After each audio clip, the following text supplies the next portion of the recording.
Hello అండి. ఈరోజు మన వీడియో వచ్చేసి లాంగ్ ట్రిప్.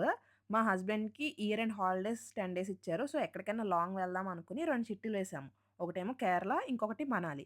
ఆ చిట్టీల్లో మనమైతే మనాలి ట్రిప్‌ని చేసుకున్నాము. ఈ మనాలి ట్రిప్‌లో మేమైతే చాలానే కవర్ చేసాము. అసలు ఏ ఏ ప్లేస్ కవర్ చేసాము అండ్ మనాలి ఎలా వెళ్ళాము అండ్ అక్కడ క్లైమేట్ ఎలా ఉంది? స్నో పడిందా లేదా? అక్కడ ఫుడ్ ఎలా ఉంటుంది? మనం అంటే సౌత్ ఇండియన్స్ తినగలమా? లేదా? అండ్ ఇంకొకటేంటంటే అక్కడ మనం సర్వైవ్ అవ్వగలమా? అని చెప్పి ఈ వీడియోలో అయితే మీకు ఫుల్‌గా ఎక్స్‌ప్లెయిన్ చేస్తాను. అండ్ ఈ ట్రిప్ మొత్తంలో మేము ఏ ఏ ప్లేసెస్ తిరిగామో కూడా మీకు చెప్తాను. అండ్ ఓన్లీ ఒక్క మనాలియే కాదు. మేము చాలా ప్లేసెసే తిరిగాము.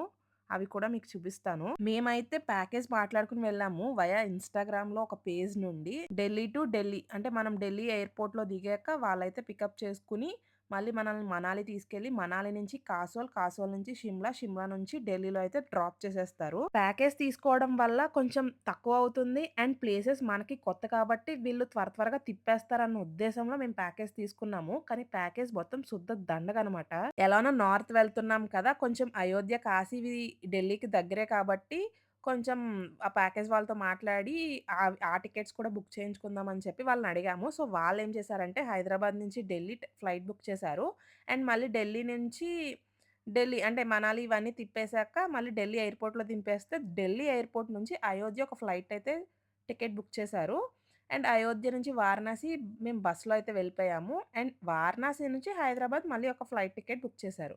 సో, ఈ విధంగా అయితే మా ఫ్లైట్ టికెట్స్ మొత్తానికి 6 మెంబర్స్ వెళ్ళాము. 6 మెంబర్స్‌కి 1,10,000 అయితే అయ్యింది. ఓన్లీ ఫ్లైట్ టికెట్స్ 1,10,000 అయ్యింది. 6 మెంబర్స్. అండ్ అక్కడ మాకు స్టే అంతా వాళ్ళే చూసుకున్నారు. అండ్ ప్లేసెస్ కూడా వాళ్ళే తిప్పడానికి ఒక క్యాబ్ డ్రైవర్‌నయితే మనకు ఢిల్లీలో ఇచ్చారు. ఢిల్లీ మళ్ళీ మనల్ని ఢిల్లీలో దింపేదాకా అతను మనతోనే ఉంటాడు. మాకు వచ్చిన క్యాబ్ డ్రైవర్ ఎంత స్లో అంటే మేము ఎర్లీ మార్నింగ్ 1కి ఫ్లైట్ దిగితే ఈవినింగ్ అంటే నైట్ 6:30కి దింపాడు. చూడండి దగ్గర దగ్గర మనకి 18, 19 అవర్స్ జర్నీ చేశాడు. 12 అవర్స్‌లో అవ్వాల్సిన జర్నీ. మాకిచ్చిన హోటలొచ్చేసి 'ద విలేజ్ వెన్యూ'.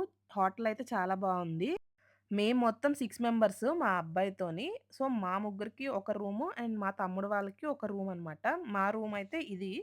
కొంచెం చాలా బావుంది. స్పేషియస్‌గా ఉంది. అండ్ వ్యూ కూడా చాలా బావుంది. అంటే కొంచెం పైన హిల్ పైనయితే మనకి రూమ్ అనేది బుక్ చేశారు. సో, మనకి మన రూమ్ నుంచి వ్యూ అయితే ఇలా ఉంది. ఎర్లీ మార్నింగ్ అయితే ఇంకా బావుంటుంది. నైట్ టైమ్ వల్ల మనకి అక్కడక్కడ లైట్స్ ఇవే కనిపిస్తున్నాయి. అండ్ మేము వెళ్ళేసరికి 6:30 అయింది కాబట్టి అక్కడ టెంపరేచర్ చూసారా 2 డిగ్రీస్ ఉంది. అండ్ మిడ్‌నైట్ అయ్యేసరికి -డిగ్రీస్‌లోకెళ్ళిపోతుంది. కాకపోతే స్నో అనేది ఎక్కడా లేదు. ఆ స్నోకి వెళ్ళాలంటే దానికి ఎక్కడికో దూరంగా తీసుకెళ్ళాలి వీళ్ళు.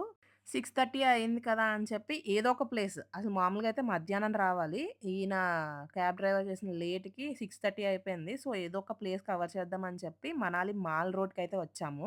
మేమైతే ఫస్ట్ మాల్ రోడ్‌కి వెళ్ళగానే చేతికి గ్లౌజెస్ అయితే కొనుక్కున్నాము. ఏదో అనుకున్నాం గానీ ఈ చలిని మనం తట్టుకోలేము. అంత చలిగా ఉంది. సో, వెంటనే గ్లౌజెస్ అయితే తీసుకున్నాము. కాళ్ళకి ఎలాగో సాక్సెస్ అయితే ఉన్నాయి. సో, ఇక్కడేంటంటే మనం ఫుల్ బాడీ కవర్ అనేది చేసుకోవాలి. ఎందుకంటే ఈ చలి మనకి సెట్ అవ్వదు. ఏవో వీడియోలు చూసేసి అందరూ ఎళ్ళిపోతున్నారు. మనము వెళ్ళిపోదామా అంటే అవ్వదు. ఎందుకంటే మనం ఆ చలిని తట్టుకోగలమా లేదా అని చెప్పి ఆలోచించుకోవాలి. నేనదేమీ ఆలోచించుకోకుండా ఎళ్ళిపోదాం అని చెప్పి వచ్చేసాము. ఇక్కడికొచ్చాక ఈ చలికి నేనైతే తట్టుకోలేకపోయాను. మనకి మాల్ రోడ్‌లో ఎక్కడ చూసినా ఈ కవరింగ్ క్లోత్స్ అంటే స్వెటర్స్, గ్లౌజెస్, షూస్ ఇవే ఎక్కువ కనిపిస్తుంటాయి. అండ్ ఇక్కడేంటంటే వీళ్ళు చేతితో వూల్‌ని స్వెటర్స్ కింద అల్లుతా ఉంటారు. అండ్ డిఫరెంట్ మోడల్స్ అయితే ఉంటాయి. ఇదే అనమాట మాల్ రోడ్. ఈ మాల్ రోడ్‌లో ప్రతిరోజు ఏదో ఒక ఈవెంట్ అయితే జరుగుతూనే ఉంటుంది. మేము వెళ్ళింది క్రిస్మస్ రోజు అంటే 25థ్ డిసెంబర్ అయితే వెళ్ళాము. సో, క్రౌడ్ మాత్రం చాలా ఎక్కువుంది. చెప్పాను కదా! సోషల్ మీడియాలో చూసి ప్రతి ఒక్కరు మనాలి అని చెప్పి వచ్చేస్తున్నారు. అండ్ ఇది ఒక పీక్ సీజన్ అనమాట. నవంబర్ నుంచి ఫెబ్ వరకు పీక్ సీజన్. ఇక్కడ స్నో అనేది పడుతుంది అని చెప్పి క్రౌడ్ కూడా ఎక్కువొస్తున్నారు. కాకపోతే మేము వెళ్ళినప్పుడు స్నో అనేది లేదు.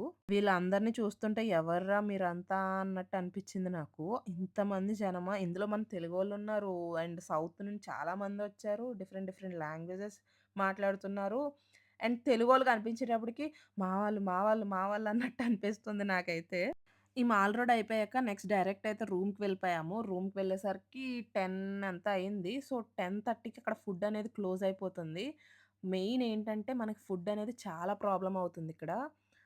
మనం తినేది ఏది ఉండదు. వాళ్ళిచ్చేది మనం తినలేము. నార్త్ సైడ్ మొత్తంలో మనం తినగలిగింది ఏదన్నా ఉందంటే ఆ మ్యాగీ. 5 మినిట్స్ చేసే మ్యాగీ అదొక్కటే. అది కూడా వాళ్ళు ప్రిపేర్ చేయరు కాబట్టి అంటే వాళ్ళ ఇంగ్రీడియెంట్స్ ఏమి వెయ్యరు కాబట్టి అది మనకు నచ్చుతుంది.